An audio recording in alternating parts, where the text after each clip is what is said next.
For 40 years, I carried the weight of authority as an elder of Jehovah's Witnesses, until the day a 15-year-old girl called me, crying, begging for help against a man everyone revered as untouchable. What I uncovered after that was so dark, so deliberately silenced, it shattered my faith. And it will leave you in shock. My name is Richard, and for over 40 years I carried the weight of authority as an elder among Jehovah's Witnesses. The smell of freshly printed Watchtower magazines still triggers something deep in my memory, a mixture of reverence and unease that I couldn't name then, but understand completely now. Every Tuesday evening at 7:30 sharp, I would straighten my navy blue tie, polish my worn leather Bible, and walk through those Kingdom Hall doors, knowing that my word carried weight, that families looked to me for spiritual guidance, that I was seen as a pillar of faith in our tight-knit community. I was born in 1943, the son of second-generation witnesses who had survived the Great Depression with their faith intact. By the time I was old enough to understand the world around me, the organization's rhythm had become the heartbeat of my existence. 3 meetings a week, field service every Saturday morning, assemblies that stretched across entire weekends. This was the architecture of my life, and I built my identity within its walls with the precision of a master craftsman. Richard, who has the gift of shepherding, the circuit overseer, told my father when I was appointed as a ministerial servant at 22. Those words echoed in my mind for decades, becoming both a source of pride and, eventually, a chain I didn't recognize I was wearing. By 35, I had earned my place among the elders, joining that inner circle of men who made decisions behind closed doors, who held the keys to judicial committees, who could determine a person's spiritual fate with a vote. Our congregation in Springfield felt like a small town where everyone knew everyone else's business, but where certain subjects remained carefully unspoken. We had our rhythms, Brother Patterson always arriving exactly 5 minutes early, Sister Morrison's hand-sewn book, covers for her Bible study materials, the familiar creak of the third pew from the front whenever Mrs. Chen shifted her weight during the longer talks. These were the comfortable constants that made our spiritual world feel safe and predictable. I lived in a modest 2-story house 3 blocks from the Kingdom Hall, close enough that I could walk to evening meetings even in winter. My home office smelled perpetually of coffee and the dusty pages of organizational literature, the Shepherd the Flock of God Elders manual that never left that room, the bound volumes of Watchtower publications dating back to the 1960s, the careful notes I took during every elders meeting in my distinctive blue ink. Every morning at 6:15, I would sit at my kitchen table with a cup of black coffee, reading the daily text from the Watchtower. The routine anchored me. It gave structure to days that might otherwise feel overwhelming with the weight of other people's spiritual welfare. I genuinely believed with every fiber of my being that this was God's organization on earth, that we were the faithful remnant, that our unity and obedience were marks of divine approval. But faith, I would learn, is not the same as truth, and obedience, when demanded by men rather than inspired by conscience, can become a cage that locks from the inside. The congregation trusted me. When Sister Williams worried about her son's association with worldly friends, she came to me. When Brother Davis struggled with doubts about organizational teachings, he sought my counsel. When families faced crises, job loss, illness, marital struggles, they often found themselves in my living room, looking for wisdom that I thought I possessed, guidance that I believed came directly from Jehovah through his earthly organization. Brother Richard always knows what to say. I overheard Sister Martinez telling another sister after a particularly difficult shepherding call. The comment filled me with a warm satisfaction that I now recognize as dangerous pride. I had confused my position with my worth, my title with my identity, my compliance with righteousness. The organization's expectations for elders were crystal clear and non-negotiable. We were to be examples of theocratic order, models of unquestioning loyalty. shepherds who guided the flock along the narrow path prescribed by the governing body. We received regular training on handling judicial matters, on maintaining confidentiality, on protecting the organization's reputation above all else. The phrase, "bringing reproach upon Jehovah's name," appeared in every manual, every letter, every instruction we received from headquarters. Looking back now, I can see how thoroughly we were conditioned to prioritize institutional loyalty over individual welfare. But at the time, it felt like dedication. It felt like righteousness. It felt like love.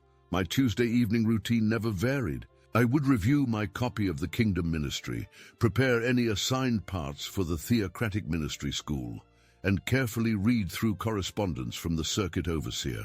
The stack of papers on my desk represented a complex web of authority and accountability that stretched from our small congregation all the way to the governing body in New York.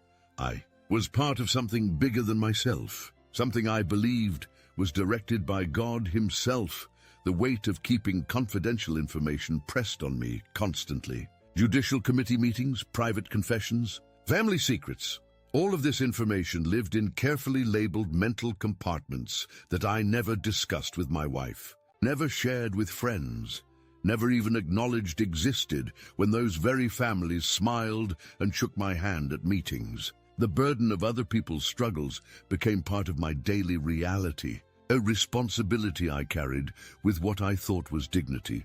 But there's something that happens to your soul when you know too much about too many people's pain and you're constrained by organizational policies from offering real help. Something that slowly hardens, that gradually shifts your priorities from people to procedures, from compassion to compliance.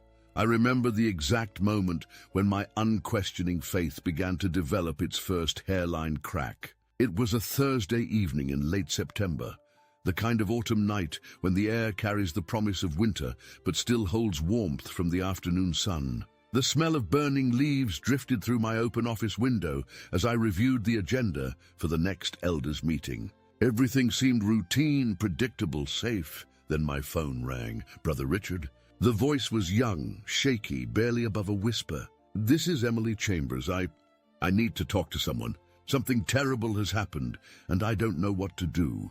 Emily was 15 years old, the daughter of devoted witness parents, a regular pioneer who spent her weekends knocking on doors and her weekday evenings at meetings. Her voice carried a tremor I had never heard before, not the nervousness of a shy teenager, but something deeper, more broken. "Of course, Emily. What's troubling you?" There was a long pause, the kind of silence that feels heavy with unspoken pain. When she finally spoke, her words would begin the unraveling of everything I thought I knew about the organization I had served with unwavering loyalty for 4 decades. "Brother Mitchell touched me," she whispered, "in ways he shouldn't have. And when I told my parents, they said I need to talk to the elders first before anyone else. But Brother Mitchell is an elder. He's been one for longer than I've been alive. I don't know who to trust anymore.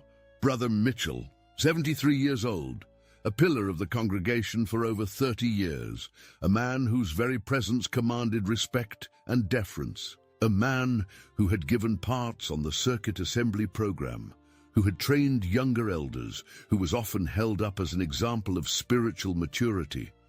My coffee grew cold as Emily's words sank in. This wasn't supposed to happen in God's organization. This couldn't happen among us. We were different. We were clean. We were protected by our high moral standards and careful adherence to biblical principles. But as Emily's quiet sobbing reached me through the phone line, I felt something shift inside my chest. The first loosening of a knot I didn't even know was there. The first question that would eventually lead to all the other questions I had trained myself never to ask.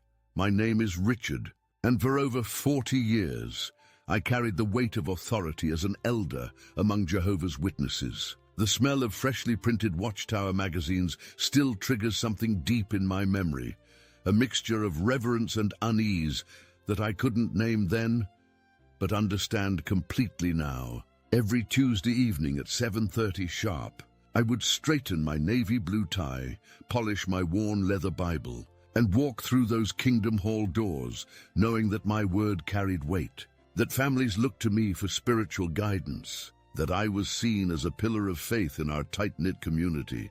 I was born in 1943, the son of second-generation witnesses who had survived the Great Depression. I was old enough to understand the world around me. The organization's rhythm had become the heartbeat of my existence. 3 meetings a week, field service every Saturday morning, assemblies that stretched across entire weekends.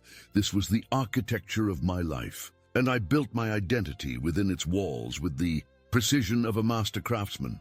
Richard has the gift of shepherding, the circuit overseer, told my father when I was appointed as a ministerial servant at 22. Those words echoed in my mind for decades, becoming both a source of pride and eventually a chain I didn't recognize I was wearing. By 35, I had earned my place among the elders, joining that inner circle of men who made decisions behind closed doors, who held the keys to judicial committees, who could determine a person's spiritual fate with a vote. Our congregation in Springfield felt like a small town where everyone knew everyone else's business, but where certain subjects remained carefully unspoken. We had our rhythms, Brother Patterson always arriving exactly 5 minutes early, Sister Morrison's hand-sewn book covers for her Bible study materials, the familiar creak of the third pew from the front whenever Mrs. Chen shifted her weight during the longer talks. These were the comfortable constants that made our spiritual world feel safe and predictable.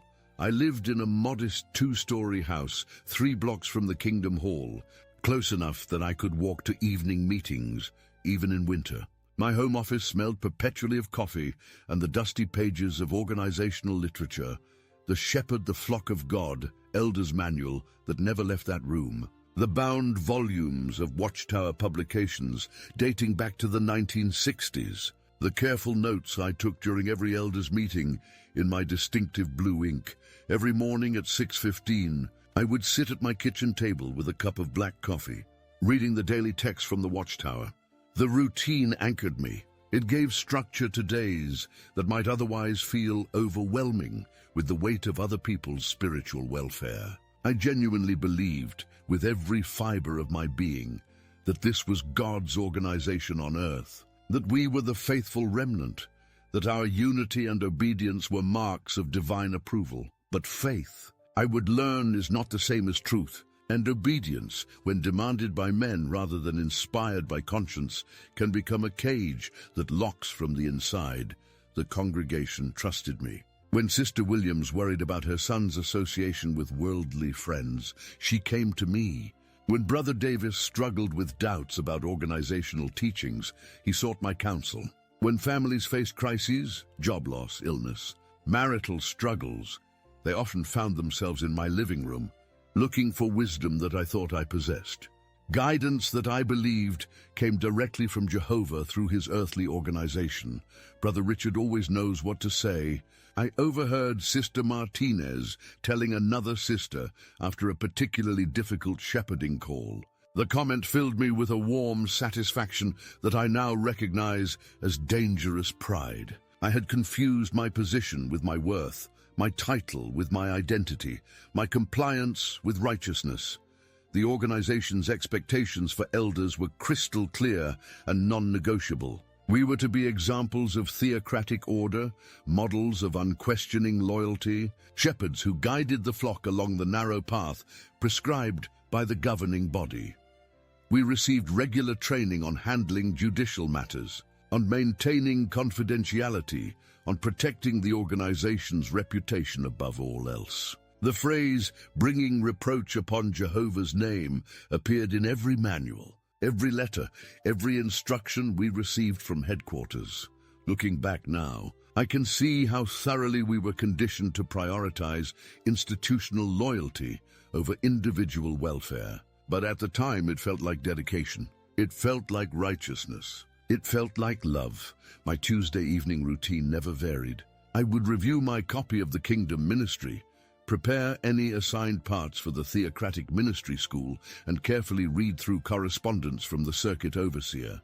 The stack of papers on my desk represented a complex web of authority and accountability that stretched from our small congregation all the way to the governing body in New York. I was part of something bigger than myself, something I believed was directed by God himself. The weight of keeping confidential information pressed on me constantly. Judicial committee meetings, private confessions, family secrets, all of this information lived in carefully labeled mental compartments that I never discussed with my wife, never shared with friends, never even acknowledged existed when those very families smiled and shook my hand at meetings. The burden of other people's struggles became part of my daily reality, a responsibility I carried with what I thought was dignity. But there's something that happens to your soul when you know too much about too many people's pain and you're constrained by organizational policies from offering real help. Something that slowly hardens, that gradually shifts your priorities from people to procedures, from compassion to compliance.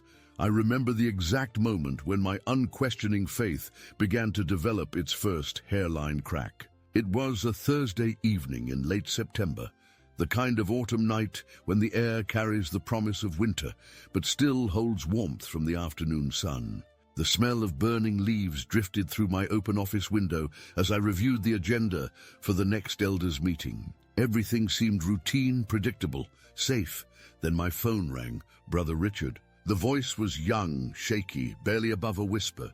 "This is Emily Chambers. I need to talk to someone. Something terrible has happened, and I don't know what to do." Emily was 15 years old, the daughter of devoted witness parents, a regular pioneer who spent her weekends knocking on doors and her weekday evenings at meetings. Her voice carried a tremor I had never heard before, not the nervousness of a shy teenager, but something deeper, more broken. "Of course, Emily. What's troubling you?" There was a long pause, the kind of silence that feels heavy with unspoken pain.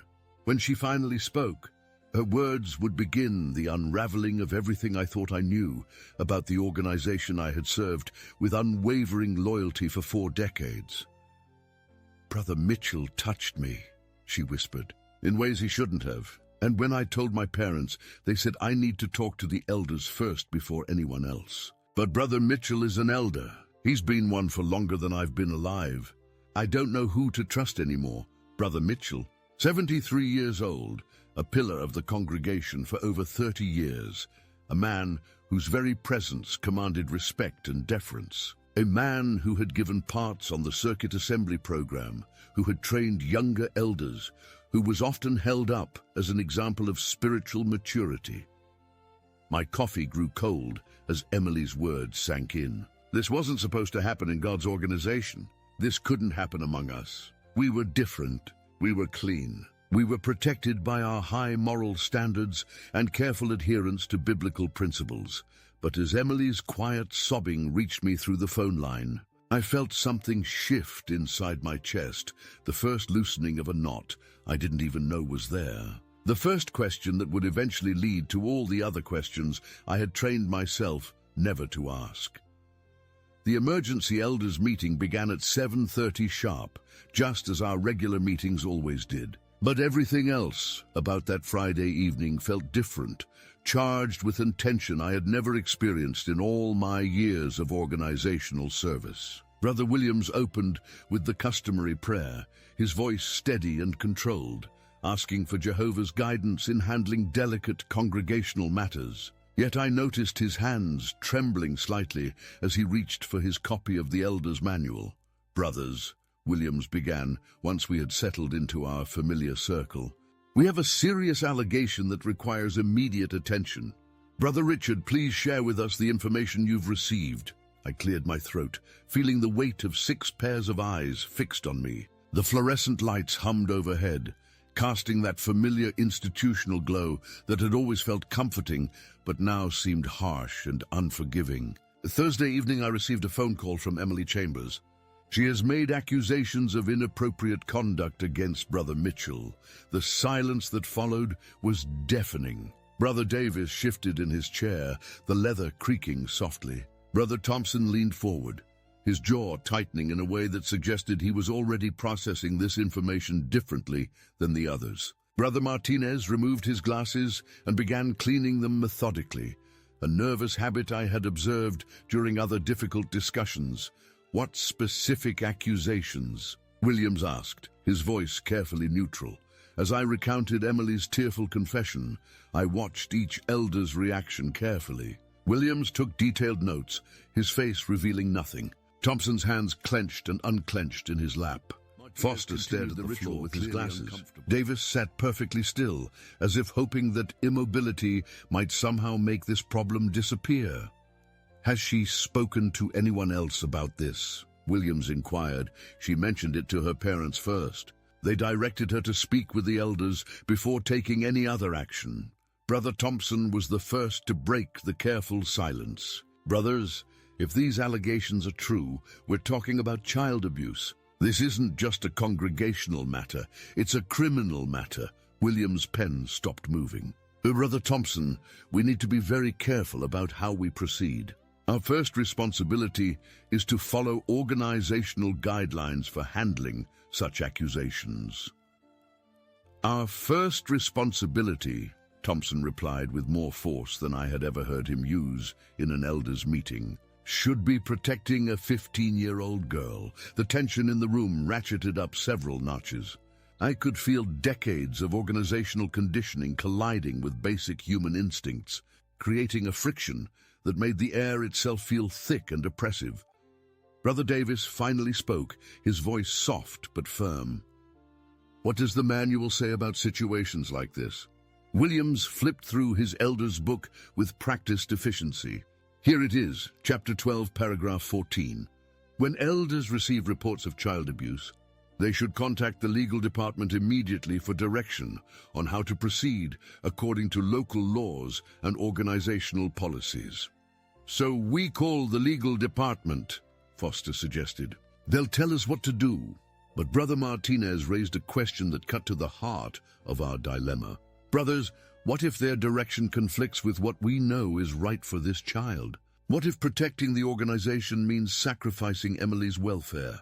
The question hung in the air like incense, heavy and inescapable. I realized that Martinez had articulated the fear that was growing in my own heart, that our organizational loyalty might require us to become accomplices in covering up a terrible wrong. The organization would never ask us to do something that harms an innocent child. Williams stated with the kind of certainty that had always anchored our decision-making process. "We need to trust the wisdom of those who have been placed in positions of authority over us." But Thompson wasn't satisfied with that answer. "Brother Williams, with respect, Emily is sitting at home right now, probably wondering if the men she trusted to protect her are going to believe her or protect the man who hurt her. Every minute we delay making a decision is another minute she suffers." The meeting continued past 9 o'clock, then past 10. We took a brief break around 10:30, stepping outside into the crisp September air that felt shockingly clean after the stifling atmosphere of our discussion. I found myself standing next to Thompson under the parking lot lights, both of us staring up at stars that seemed impossibly distant from our earthbound struggles. "Richard," he said quietly, "I have daughters Emily's age. If someone hurt them, and a group of men spent hours debating whether to help them or protect their abuser, I think I would lose my mind." His words hit me like a physical blow because they crystallized something I had been feeling but couldn't articulate. We weren't just discussing organizational procedures. We were deciding whether a child's pain mattered more than institutional reputation. When we returned to the meeting room, Williams announced that he had contacted the legal department during our break. "I spoke with Brother Henderson in New York. He's reviewing the case and will call us back tomorrow with specific instructions on how to proceed." "Tomorrow?" Thompson's voice cracked with frustration. "Emily confided in us yesterday. Her parents trusted us to handle this immediately. How do we look her in the eye and tell her that organizational procedures matter more than her welfare?" "Brother Thompson," Williams responded with the patient tone he used when correcting overly emotional responses, We serve an organization that has been blessed by Jehovah for over a century. Our procedures exist to protect everyone involved, including Emily. If we act impulsively, we could make things worse for her. But Martinez wasn't convinced. How could things get worse for her? She's already been violated by someone she trusted. She's already carrying a secret that's tearing her apart. What could be worse than leaving her in that situation while we wait for legal advice? The room fell silent again, but this time the silence felt different, charged with the recognition that we had reached a crossroads where organizational loyalty and human decency pointed in opposite directions. Brother Davis, who had remained largely quiet throughout the evening, finally offered his perspective. In my 20 years as an elder, I've seen what happens when congregations get involved in legal matters. It's messy, it's public, it damages everyone involved. Maybe there's a way to handle this quietly, to help Emily heal while also protecting the congregation from scandal. His words revealed the fundamental assumption that had shaped our entire discussion, that protecting the organization's reputation was not just important but essential, even when weighed against a child's immediate needs. Foster, who had been scribbling notes throughout the meeting, looked up with a question that surprised everyone. Brothers, has anyone actually spoken to Brother Mitchell about these accusations? The question hung in the air for a moment before Williams responded. Brother Henderson advised against confronting him until we receive official direction on how to proceed. He wants to make sure we don't compromise any potential investigation. Investigation by whom? Thompson asked. The organization or law enforcement? Williams shifted uncomfortably. That hasn't been determined yet. As midnight approached, we finally agreed to reconvene the following evening after receiving guidance from headquarters. But as I drove home through empty streets, I couldn't shake the feeling that we were approaching this situation backwards, prioritizing procedures over people, protecting institutional interests, while a traumatized child waited for adults to decide whether her pain mattered enough to act upon. That night, I couldn't sleep. I sat in my office, staring at the Elders' Manual that had always provided clear guidance for every congregational challenge. But Emily's situation had revealed something troubling about our organizational structure, a system so focused on protecting itself that it had created policies which could be used to shield abusers and silence victims. Around 2 a.m, I found myself doing something I had never done before in my 4 decades as a witness. I began researching what other religious organizations did when faced with abuse allegations. What I discovered shattered another piece of my unquestioning faith in our unique righteousness.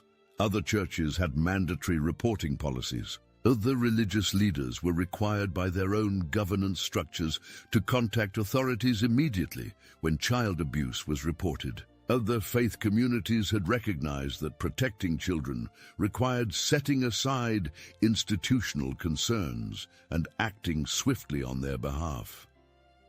But we were different. We were special. We handled things internally. We trusted organizational wisdom above all else, except that Emily was still suffering while we debated procedures. Saturday morning arrived gray and overcast, matching my emotional state perfectly. I found myself unable to concentrate on the usual weekend routines, field service preparation, personal study, the comfortable rhythms that had structured my spiritual life for decades. Instead, I kept thinking about Thompson's daughters, about the trust Emily had placed in us, about the growing chasm between what felt right and what organizational policy required. The phone rang at 10:30. Brother Williams, his voice tight with controlled stress. Richard, I've heard back from Brother Henderson. They want us to follow the 2-witness rule. Unless Emily can produce another witness to corroborate her accusations, we cannot take any action against Brother Mitchell.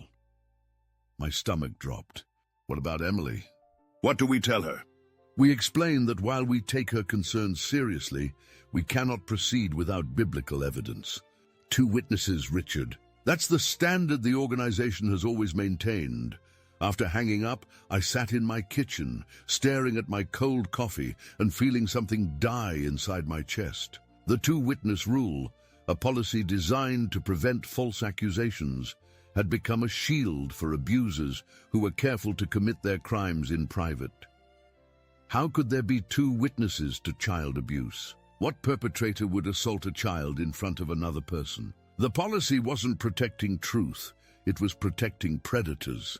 That afternoon, I made a decision that would change everything. I called Emily and asked if she would be willing to meet with me privately, away from the Kingdom Hall, away from the organizational structure that seemed determined to silence her voice.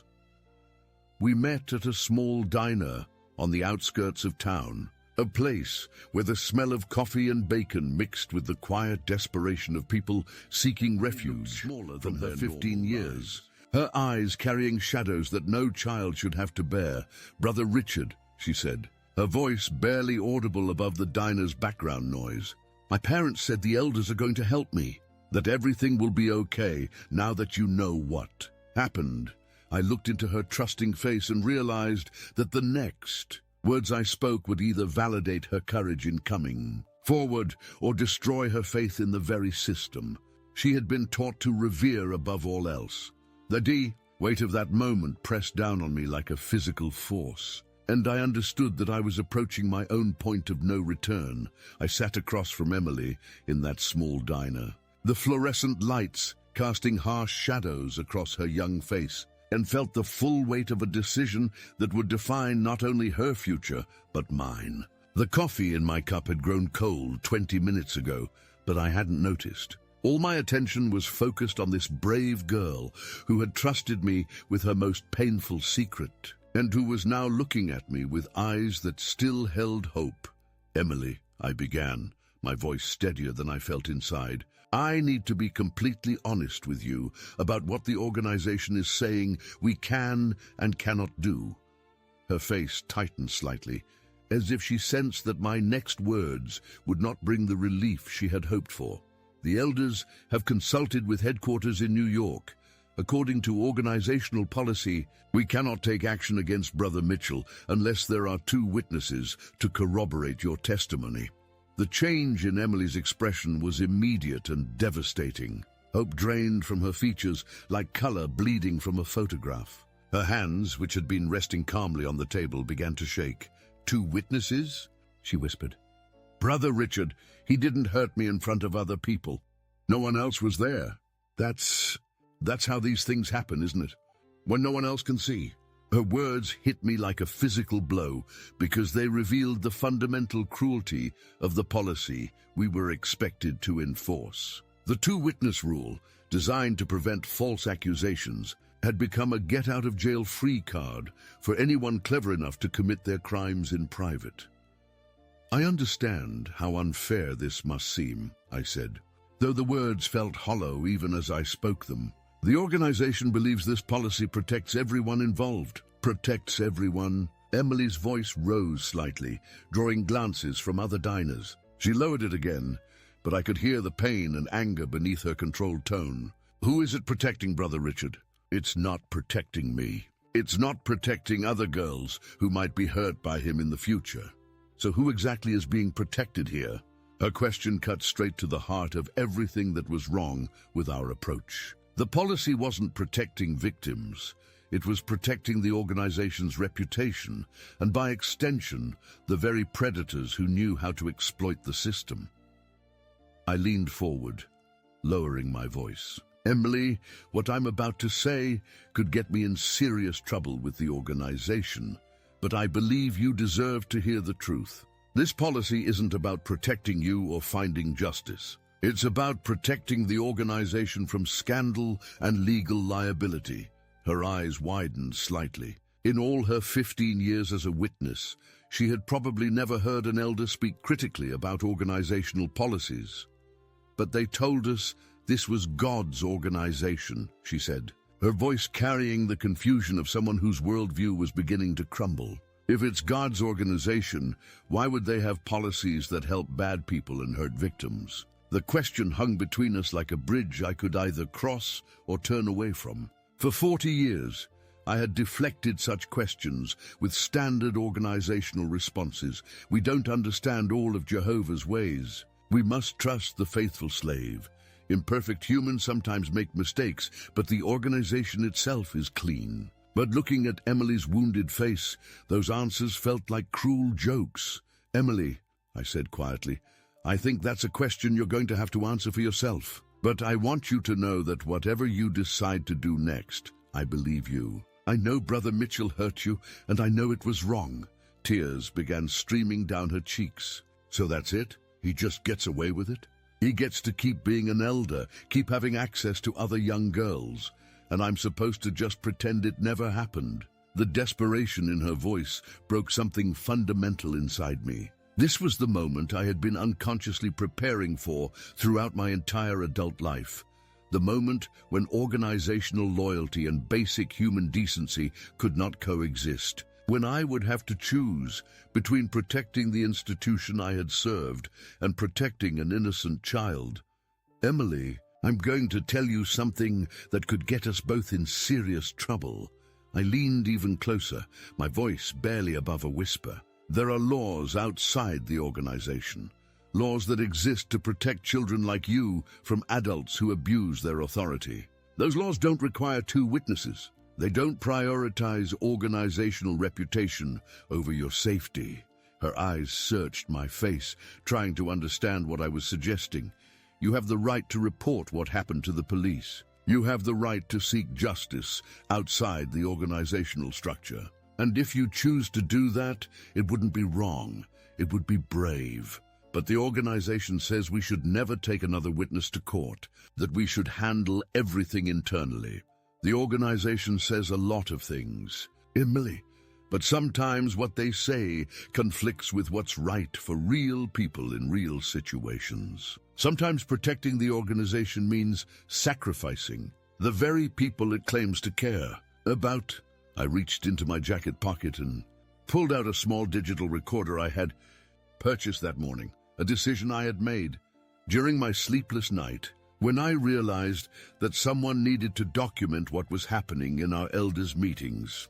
"Emily, I want you to know that I'm not going to let this be buried quietly. Tomorrow evening, we're having another elders' meeting about your case.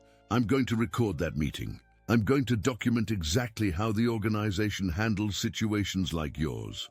Her eyes widened with something between fear and hope. "Brother Richard, won't you get in trouble for that?" "Probably. Almost certainly, actually. But some things are more important than staying out of trouble." I handed her a piece of paper with contact information for local law enforcement and child protective services. "I did some research last night.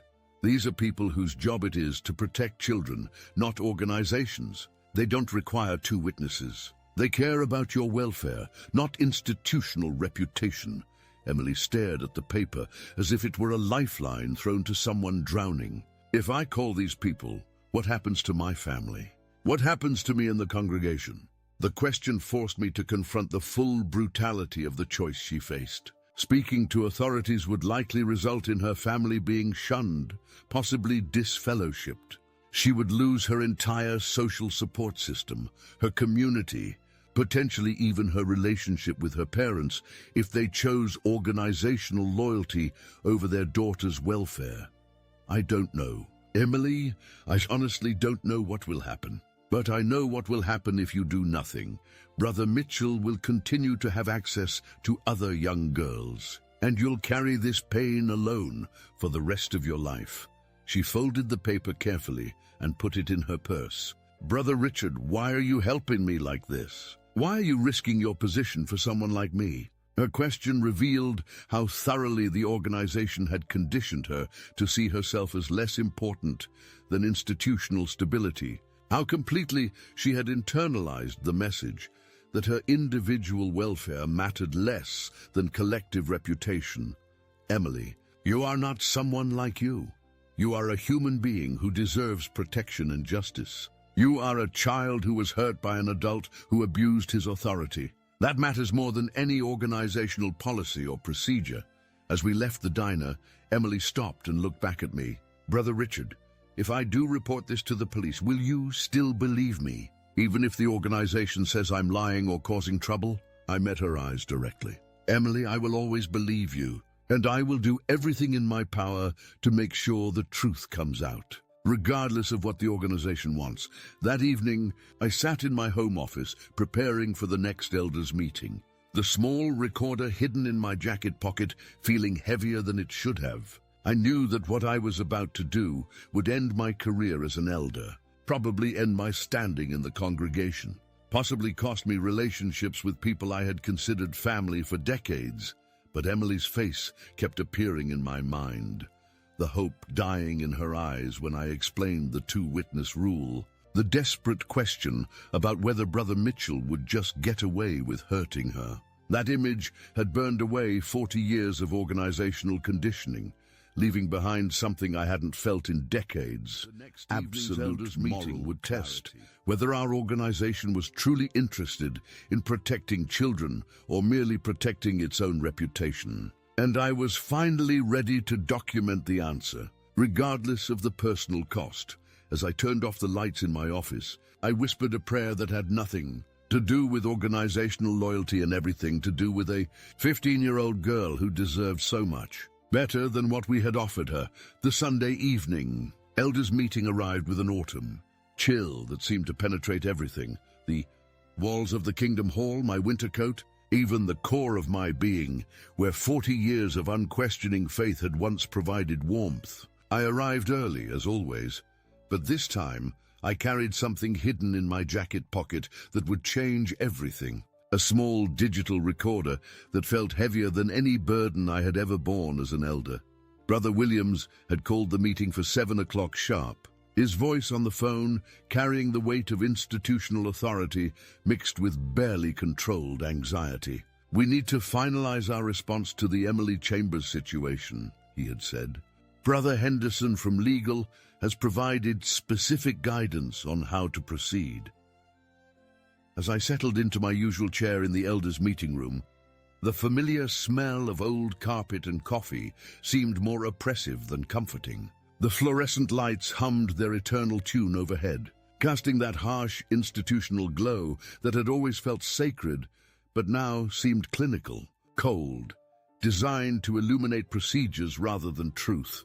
One by one, the other elders arrived. Brother Williams, punctual as always, carried a manila folder thick with correspondence from headquarters. His face wore the expression of a man who had found refuge in following orders, who had discovered that institutional compliance could substitute for moral wrestling. Brother Thompson entered with obvious reluctance, his jaw set in a way that suggested he had spent the weekend struggling with his conscience. Brother Martinez nodded to me quietly, his eyes carrying questions he probably didn't dare voice aloud.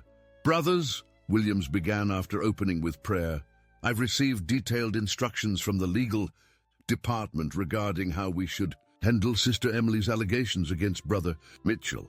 He opened his folder and began reading from what was clearly a prepared statement. "According to organizational policy, allegations of this nature require corroborating evidence to proceed with any disciplinary action. The two-witness rule, based on biblical precedent, protects all parties involved from false accusations while ensuring that justice is served according to theocratic standards."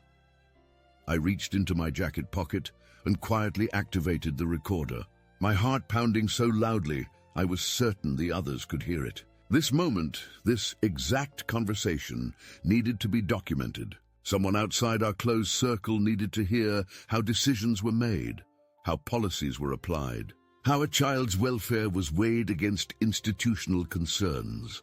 Brother Thompson leaned forward, his voice tight with controlled frustration. "Brothers, we're talking about a 15-year-old girl who came to us for help. She trusted us to protect her. How do we justify telling her that her testimony isn't enough because no one else witnessed her assault?" "Brother Thompson," Williams replied with the patient tone reserved for correcting doctrinal errors, "we don't make these policies. They come from the faithful slave, through the governing body, through the legal department. Our job is to apply them faithfully, not to question their wisdom. But what about our job as shepherds? Thompson pressed. What about our responsibility to protect the flock, especially the most vulnerable members? Brother Davis, who had remained silent until now, finally spoke. Perhaps there's a middle ground here.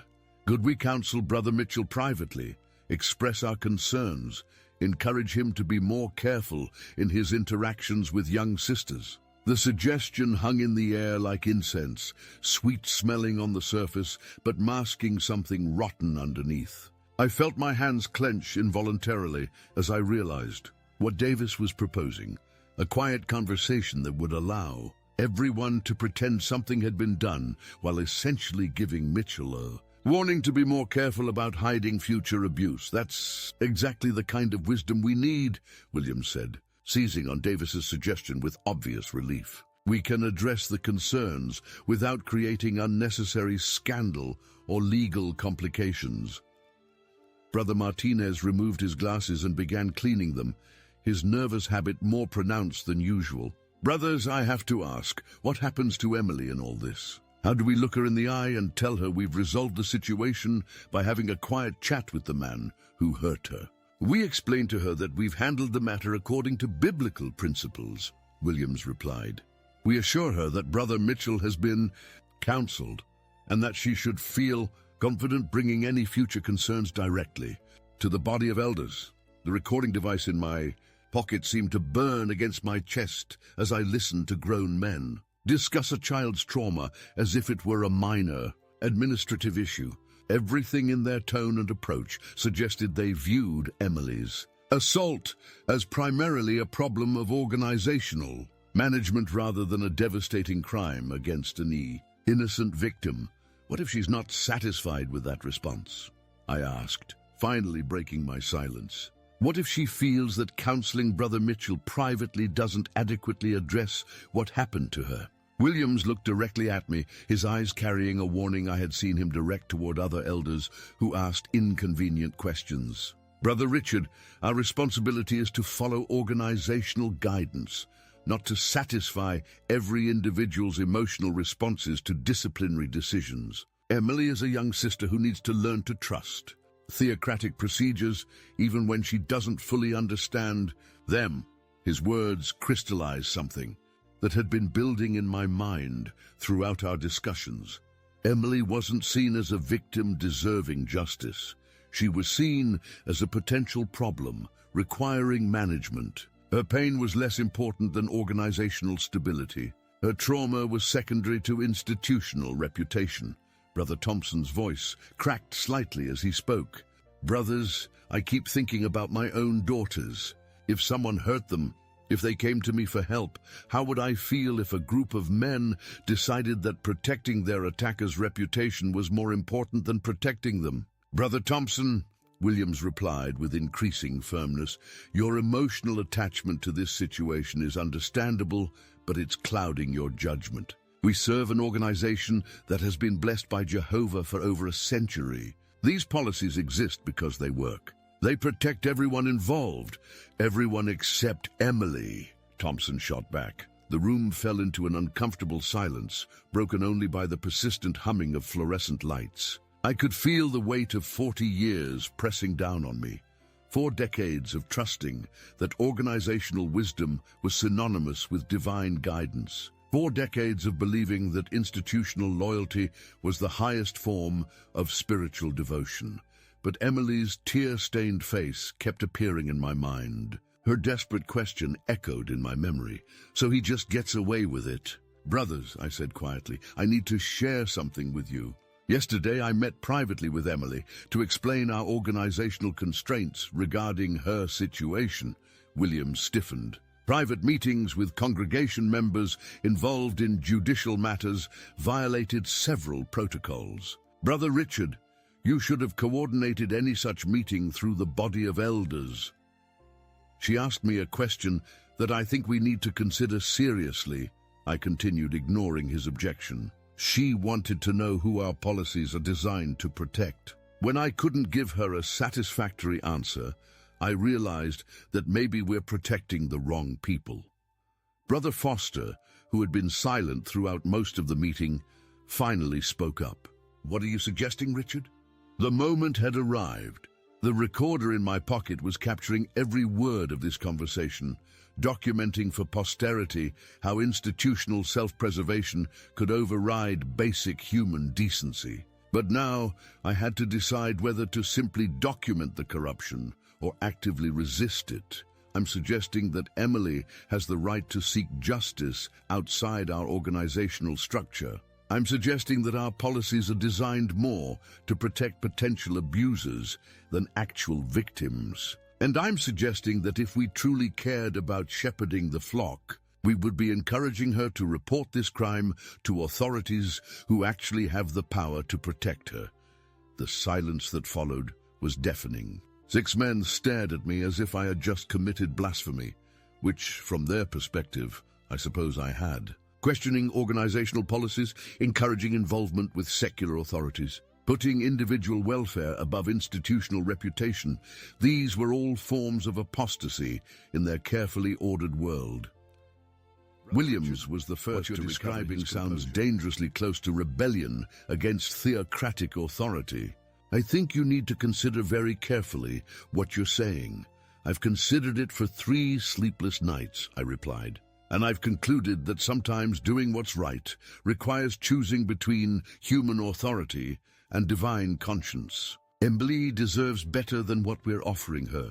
Brother Martinez put his glasses back on and looked directly at me. Richard, if Emily reports this to the police, it could destroy the congregation. Families could be torn apart. Her reputation in the community could be ruined. And if she doesn't report it, I replied, Brother Mitchell remains in a position of authority over other vulnerable children, and Emily carries her trauma alone while we all pretend nothing happened. The meeting continued past 9 o'clock, past 10, past 11, but no amount of discussion could bridge the fundamental chasm that had opened between us. They saw Emily's situation as an organizational management problem. I had come to see it as a test of whether we would choose institutional preservation over human decency. As we finally prepared to leave, Williams made one final attempt to bring me back into line. Brother Richard, I hope you'll spend some time in prayer tonight, asking Jehovah to help you remember your loyalty to his earthly organization. I met his eyes directly. Brother Williams, I plan to spend tonight praying that God will forgive us for what we've decided not to do for one of his most vulnerable children. Walking to my car under the parking lot lights, I felt the weight of the recorder in my pocket like a stone of testimony. The conversation I had just documented would eventually reach people who could do something about Emily's situation, people whose job was protecting children rather than protecting organizations. But I also knew that by recording that meeting, by speaking truth to institutional power, I had crossed a line from which there could be no return. My 40-year career as a faithful witness elder was effectively over, and for the first time in decades, that prospect filled me not with fear, but with something I had almost forgotten how to feel: relief. Conclusion, epilogue. The recording I made that Sunday evening became the catalyst for everything that followed. 3 days later, I sat in my home office at 6:30 in the morning, the same time I had spent decades studying Watchtower publications. But instead of organizational literature, I held a business card from Detective Sarah Martinez of the Springfield Police Department's Special Victims Unit. The card's edges were already worn from my nervous handling, but the phone number remained clear and decisive. Emily had called me Tuesday night, her voice stronger than I had heard it since our first conversation. Brother Richard, I've been thinking about what you said, about having the right to seek justice outside the organization. I want to report what happened to me, but I'm scared. Will you come with me? That Thursday morning, as autumn sunlight filtered through the police station's windows, I watched Emily tell her story to people who were trained to believe victims rather than protect institutions. Detective Martinez listened with the kind of focused attention that Emily had never received from our body of elders. No interruptions about 2 witnesses. No concerns about organizational reputation. No suggestions that she might be mistaken or emotionally unstable. Emily, Detective Martinez said gently after Emily finished her account, I want you to know that what happened to you was not your fault, and that you're very brave for coming forward. We're going to investigate this thoroughly.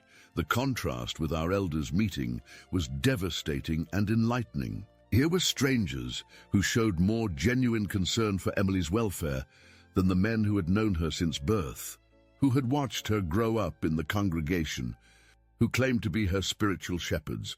Within 2 weeks, the investigation had gathered enough evidence to arrest Brother Mitchell. The recording I had made of our elders' meeting played a crucial role in demonstrating how the organization's policies had created an environment where abuse could be covered up rather than reported. Legal experts later told me that such documentation was rare and invaluable in cases involving institutional protection of predators. The congregation's response was swift and predictable. Brother Williams called me to a judicial committee meeting within days of Mitchell's arrest becoming public knowledge. The charges against me were serious. Rebellion against theocratic authority, bringing reproach upon Jehovah's name, and apostasy for encouraging Emily to involve secular authorities in what they considered an internal congregational matter.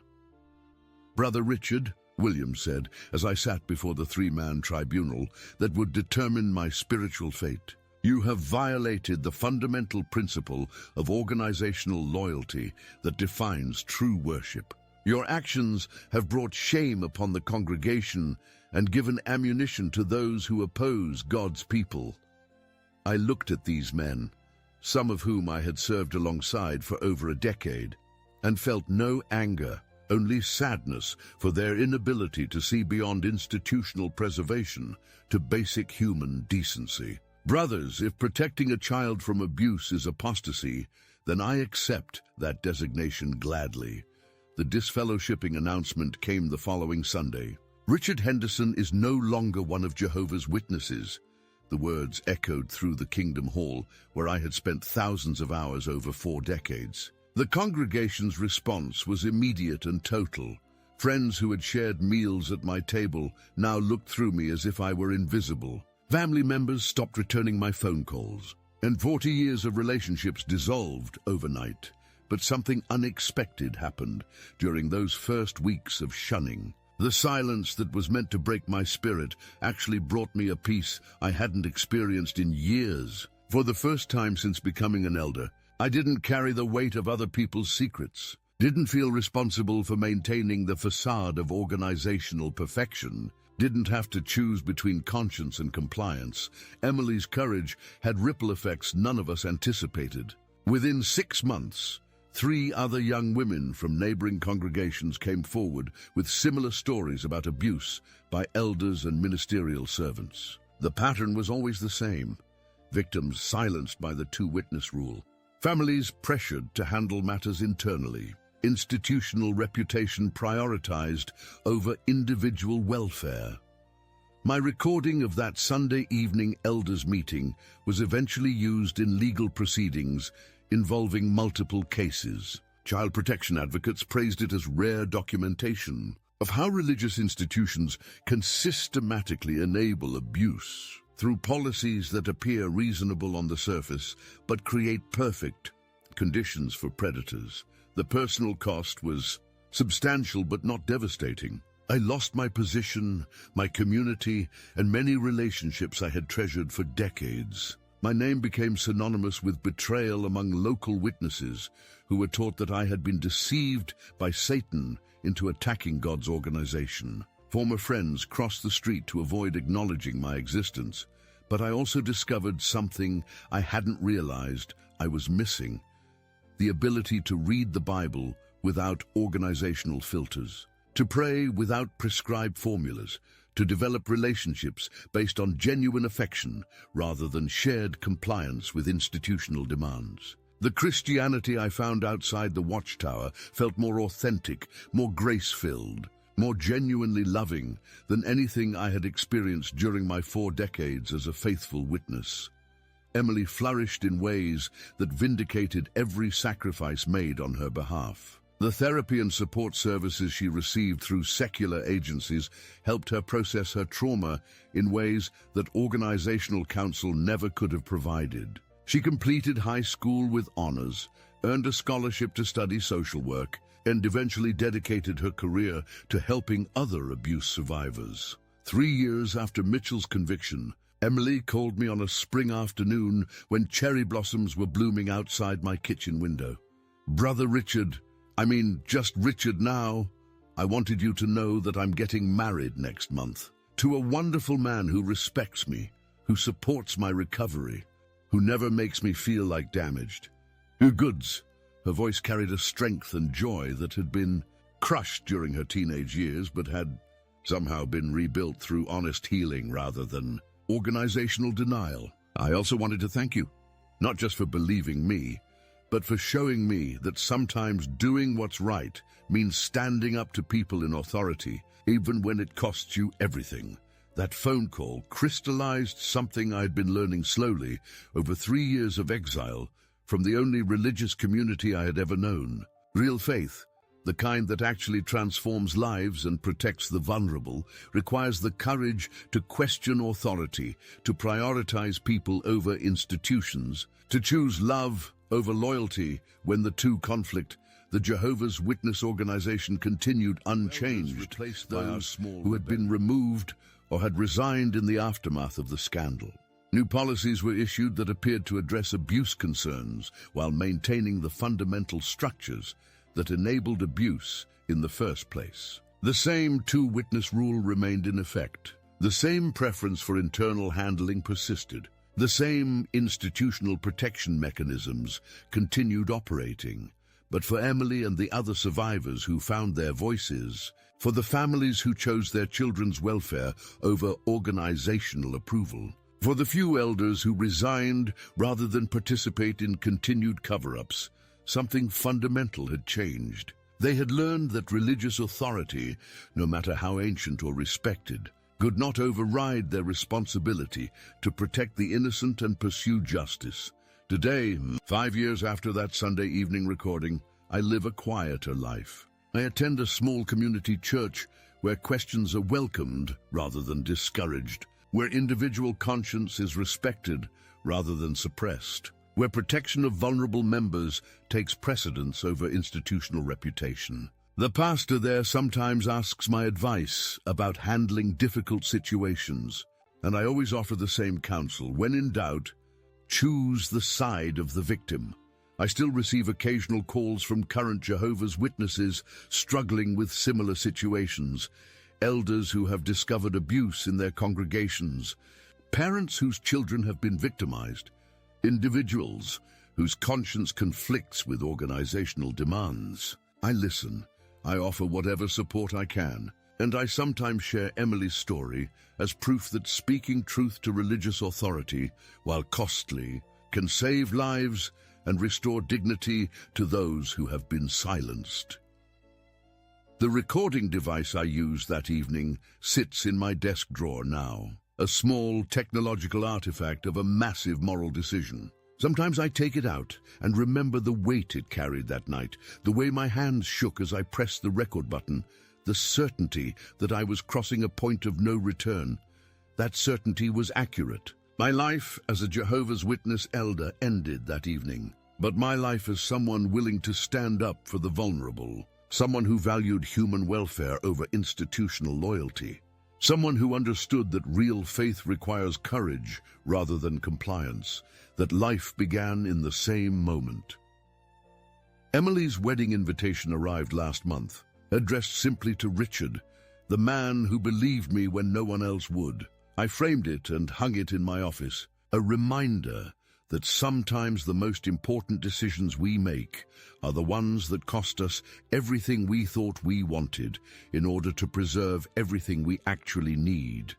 Our integrity, our conscience, and our commitment to protecting those who cannot protect themselves. This is a real story, shared by one of our subscribers. Thank you so much for trusting us with your experience. If you also have a story you would like to share, please write in the comments. We would be very happy to tell your story on our channel.